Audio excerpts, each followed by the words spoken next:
Katie, congratulations. Not an easy match, but no Grand Slam matches are easy. Can you just talk about your perspective and how today went? Yeah, I mean, very difficult today. I mean, she's obviously very fresh into the WTA. Clearly got a big ball on her, prefers clay a lot. I feel like, you know, people like that are obviously very dangerous because they normally play above their level, you know, in tournaments like this as they have no pressure. So I think for me, it was a little bit of a roller coaster. I think some parts of it were good. Some parts of it, I was almost playing to what she was giving me. And I think that's almost where I kind of got myself in a little bit of a pickle. I think at the start, me just putting the ball in the court felt, you know, because I think she was a little bit nervous at the start, felt enough. And then she started to hit bigger and play bigger, and I wasn't fully hitting it. So I think I had to force myself in the end to get myself out my shell, even though I wasn't physically 100%. So yeah, I'm pleased with the win today. No Grand Slam match is an easy feat. Hi, Katie. You said you weren't feeling yourself physically. Could you just tell us a little bit more about that? Honestly, I can't. I wish I could. I think it's just been accumulative over the last few weeks, maybe playing with a bit of an illness. I really expected to feel a bit better today walking on the court, but I wasn't fully there, whether it was just a little bit of the conditions, a little bit of the last few weeks, haven't quite got enough rest, I'm not entirely sure, but yeah, I think the last couple of days I've been pretty tired, I think, going on the practice court. So I think for me, my goal was just to go out and not overthink it, just try and play, almost forget that I wasn't feeling amazing, and try and do the best that I could with what I had on the moment. But yeah, I will be working on the rest thing.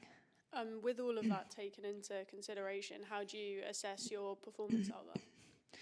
I mean, taking all of that into consideration, I think, you know, ultimately only the players really know what it's like to consistently put their body on the line when they're not feeling amazing. It's something I've done throughout my whole entire career, and I feel like the more I do it, the more I struggle with it, because I've pushed through so many different things that, you know, now when I don't feel 100%, I can be a little bit more grumpy than usual. I mean, it's like when you go to work, and I'm sure you've all experienced it, you go to work and you're tired, but you know, you still have to push through, and, you know, our job is so physical, and, you know, we need to be 100% to get the best out of our game. And, you know, I mean, full credit to her. I mean, she's an unbelievable player. She's going to be a staple in the WTA, I'm sure of it. She's got a huge game, and still very, very young, so a lot to learn. But yeah, I mean, for me, it's not easy. I'm doing my best. Yeah. It is what it is, but I'm happy with today. Ultimately, I got through, and sometimes actually that's what these matches are about. They're about mentally just trying to get over the line any way that you can, and giving yourself the best chance to play better the next day. Yeah. Hi, Katie. Well done on the win. After the second set, I think you went off court. I just wonder, what did you do to reset in that moment? Because, yeah, you lost a very tight second set. Yeah, and there were things kind of moving against you, I guess.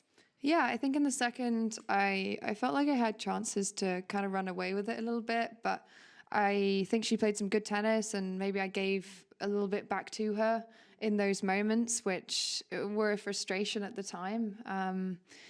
But the reset for me was I changed my full clothes. Yeah, I got rid of all the sweat that was piling up.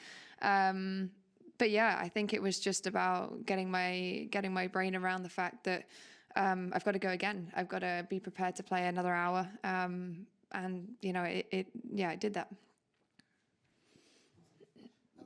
Katie, the first time you came on my radar was 2018 when you wore the England shirt and made front page news. Yeah. With the World Cup coming up next month, are you going to be donning the Free Lion shirt in training, do you think?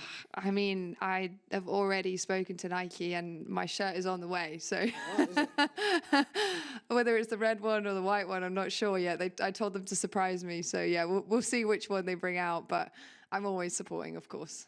You're quite patriotic. Your family are as well, I Yes. presume? Yeah. I think from a young age, it was instilled in me that, you know, anything from anything to do with the Queen, the royal family, just being proud to be British. I think that was something that I really took on at school, and everything was celebrated. I think I remember a few street parties that, you know, our village had, and it was just a really nice way to get into the patriotic like spirit, I think, and it's something that I've taken very seriously from a very young age. And then obviously getting the chance to represent Great Britain, my very first time was when I was 7 years old in an under-9 tournament. And, you know, I think that little tiny tot has taken that passion all the way through to now. And yeah, it is one of my biggest drives and my biggest, proud moments, I think.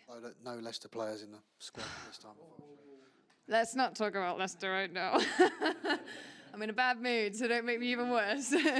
No, yeah, tough. Katie, there was a lot of noise coming from Long, especially during that second set when a match finished. I mean, I'm sure that it's not the first time it's happened to you, but I just wonder, how difficult is it to keep your concentration when there's music blaring and you can hear interviews and like that? No, it is actually something, it's funny because during the match, it came back to me, a match at the Olympics. I'm pretty sure it was Paolini and Irani playing Garcia and another French woman.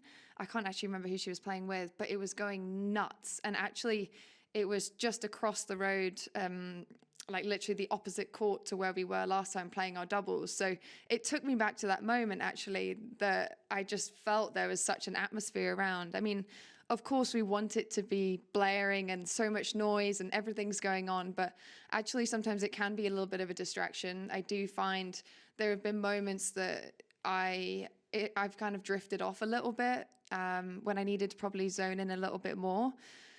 But yeah, I mean, it's part of the fun, isn't it? Like it's you're at a Grand Slam, it's what you expect. And yeah, I mean, it's great to see all the fans getting involved. Katie, do you know your draw? Do you want to know your draw? Or I know who I play next. Yeah, what do you make of that? Just obviously a few weeks ago she was going down the rankings and now she's found a lot of form, picked it up and feeling good on the clay. Yeah, I mean, look, I mean, her going down the rankings, I mean, I know the kind of player she is. I know the level that she's got. I don't think necessarily her going down in the rankings necessarily shows me anything.